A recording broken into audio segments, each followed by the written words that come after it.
ఎన్టీఆర్ ప్రస్తుతం pan India range లో crazy ప్రాజెక్టులతో దూసుకెళ్తున్నాడు.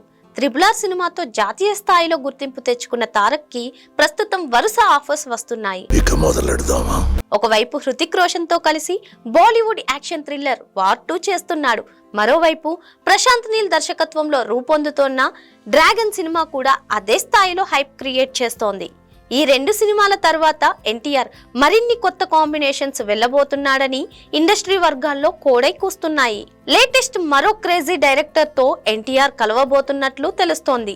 Doctor, Jailer వంటి బ్లాక్ బస్టర్ మూవీస్ తో మంచి పేరు తెచ్చుకున్న తమిళ దర్శకుడు నెల్సన్ దిలీప్ కుమార్ ఎన్టీఆర్ కోసం ఒక పవర్ఫుల్ స్క్రిప్ట్ సిద్ధం చేసుకున్నాడట.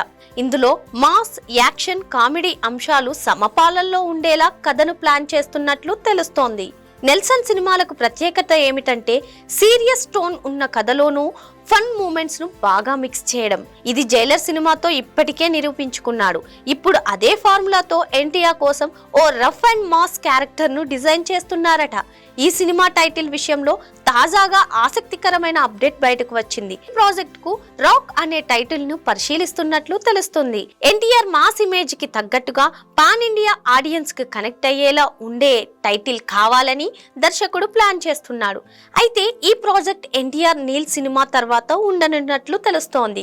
సితారా ఎంటర్టైన్మెంట్స్, ఎన్టీఆర్ ఆర్ట్స్ కలిసి భారీ బడ్జెట్ తో రూపొందించబోతున్నాయి. ఇప్పటికే నాగవంశీ చర్చలు పూర్తి చేసుకుని నెల్సన్ తో ప్రాజెక్ట్ ఫైనల్ చేశారట. ఈ ఏడాది చివర్లో ప్రీ ప్రొడక్షన్ పనులు ప్రారంభించి 2026లో సినిమా నెట్స్ పైకి వెళ్లేలా ప్లాన్ చేస్తున్నారని తెలుస్తోంది. ఇది పూర్తిగా మాస్ యాక్షన్ ఎంటర్టైనర్ గా ఉండనుందని ఎన్టీఆర్ అభిమానులకు ఇది మరో విజువల్ ట్రీట్ అవుతుందని అనిపిస్తుంది. వార్ 2, డ్రాగన్ వంటి రెండు భారీ ప్రాజెక్టుల తర్వాత తారక్ చేసిన తరువాతి సినిమా ఇది కావడంతో దీనిపై అంచనాలు భారీగా ఉంటాయి. పైగా నెల్సన్ మాస్ టేకింగ్ తో కలిసి ఈ కాంబినేషన్ పక్కా హిట్ కాంబోగా మారే ఛాన్స్ ఉంది. రాక్ టైటిల్ అనౌన్స్మెంట్ అధికారికంగా వచ్చే వరకు ఇంకా స్పష్టత రానప్పటికీ ప్రస్తుతం టాలీవుడ్ లో ఇదే హాట్ టాపిక్ గా మారింది.